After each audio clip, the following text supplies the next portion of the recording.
돈도 없고 부업을 할 시간도 없는 직장인의 비통한 실태. 일본 뉴스. 일본 기업들은 저임금에 노동시간이 길고 노동 생산성이 낮은 문제를 안고 있습니다.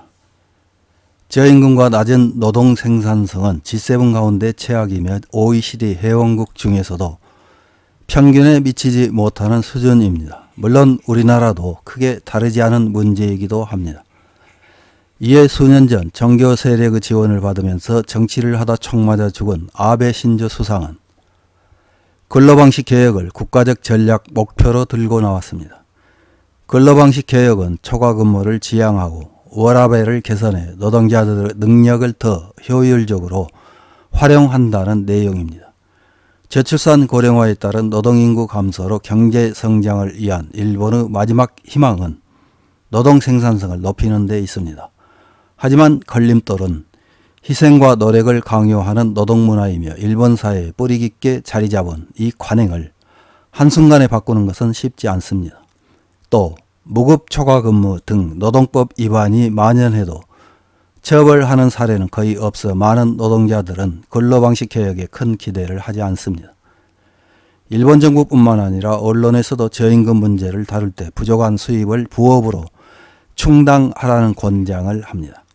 일본 언론에서 보도한 부업과 관련된 기사 하나를 요약해서 확인해 보겠습니다. 4월 24일 더 골드 온라인에 실린 평사원의 평균 급여 29만엔, 돈도 없고 부업을 할 시간도 없다, 셀러리맨의 비통한 실태라는 제목의 기사입니다.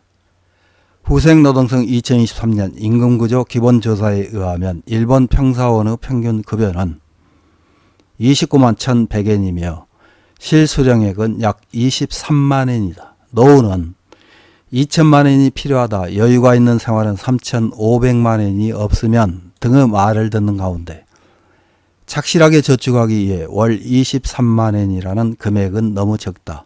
후생노동성은 2017년 3월 28일 결정한 근로방식 개혁 실행 계획을 근거로 부업, 겸업의 보급 촉진을 도모하고 있다. 2020년 9월에는 부업, 겸업의 촉진에 관한 가이드라인이 개정되었다. 가이드라인에는 부업, 겸업의 촉진 방향성에 대해 노동자가 부업, 겸업을 하는 이유는 수입을 늘리고 싶다. 하나의 일만으로는 생활할 수 없다. 자신이 활약할 수 있는 장소를 넓히는 등 다양하며 업종이나 직종에 따라 업무 내용, 수입 등도 다양한 실정이 있지만 자신의 능력을 한 기업에 얽매이지 않고 폭넓게 발휘하고 싶다. 스킬업을 도모하고 싶다는 등의 희망을 가진 노동자가 있기 때문에 이런 노동자에 대해서는 장시간 노동, 기업에 대한 노무 제공상의 지장이나 업무상 비밀 누설 등을 초래하지 않도록 유의하면서 고용되지 않는 근로방식도 포함해 그 희망에 따라 폭넓게 부업, 겸업을 할 수 있는 환경을 정비하는 것이 중요하다고 적혀 있어 수입을 늘리고 싶다. 하나의 일만으로는 생활할 수 없다는 노동자의 간절한 생각을 이유로 우선 꼽고 있는 점에 주목된다. 실제로 생활에는 얼마나 여유가 없는 것일까? 집세는 수입의 25에서 30% 정도로 설정하는 것이 저축의 포인트라고 자주 말하지만 실수령액 약 23만엔이라면 57,500엔에서 69,000엔으로 도내에서는 1K라도 어려운 곳이 있다. 여기에 식비, 광열비, 스마트폰 요금이 더해지기 때문에 자유롭게 사용할 수 있는 돈은 전혀 없고 저축은 하고 싶어도 할 수 없는 지지리도 가난해지는 상황이 계속된다. 그렇다면 부업, 겸업이 추진되고 있는 것인데 원래 일본의 셀러리맨은 시간이 없다는 것도 실정이다.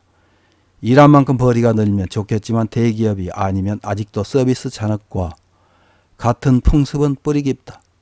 bunkyō구에 근무하는 30대 안자이 씨는 이렇게 말한다. 급여에 간주 잔업이 포함되어 있기 때문에 잔업비를 받은 적은 없습니다. 이직을 하고 싶은 생각도 있었지만 코로나로 인해 어느새 인력시장은 구매자 시장이 되어버렸습니다. 생활은 어렵지만 움직이는 것으로 지금보다 좋아질 전망이 없습니다. 정부는 부업, 겸업도 추진하고 있는데 일이나 사생활도 지금 있는 것을 단지 열심히 함으로써 그럭저럭 생활하고 있는 상황입니다. 부업을 하는 시간 등은 낼 수 없습니다.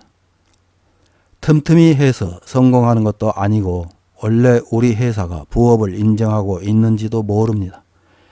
그렇게 크게 벌 가망이 없다면 비용 대비 효과도 맞지 않는다고 생각합니다. 피로가 쌓이고 일에도 영향을 주고 회사에도 폐가 됩니다. 회사에서 노동으로 바빠 부업 등은 할 시간이 없다고 하는 안자희 씨. 정부는 근로방식 개혁도 진행하고 있지만 그 실감은 없다. 정부의 대처를 보면 일본은 처저출산, 고령화라는 문제를 안고 있는 가운데 기업에서 일하는 것만으로는 개인이 만족스럽게 생활할 수 없는 사회로 진입하고 있는 것 같다. 안자희 씨처럼 그렇다고는 해도 움직일 수 없는 노동자도 움직일 수밖에 없는 상황까지 내몰릴 날이 머지 않았을지 모른다. 관련 기사에 달린 일본 네티즌들의 댓글 몇 개를 확인해보고 마치겠습니다. 첫 번째 댓글입니다. 실수령액 20만엔이지만 생활이 힘듭니다. 저금은커녕 부족합니다. 학자금 보험도 생명보험도 들지 않습니다. 너무 불안하고 고통스럽습니다. 빚도 조금도 줄지 않고 상환과 고정비 지불로 20만엔이 없어집니다. 다음 댓글입니다. 40대 월수입 29만엔, 실수령액 21만엔입니다. 이 금액으로 생활하라는 것은 힘듭니다. 예상치 못한 지출이 있으면 저금을 헐어서 충당할 수밖에 없습니다. 보너스도 당연히 실적에 좌우되고 솔직히 앞날이 캄캄합니다. 다음 댓글입니다.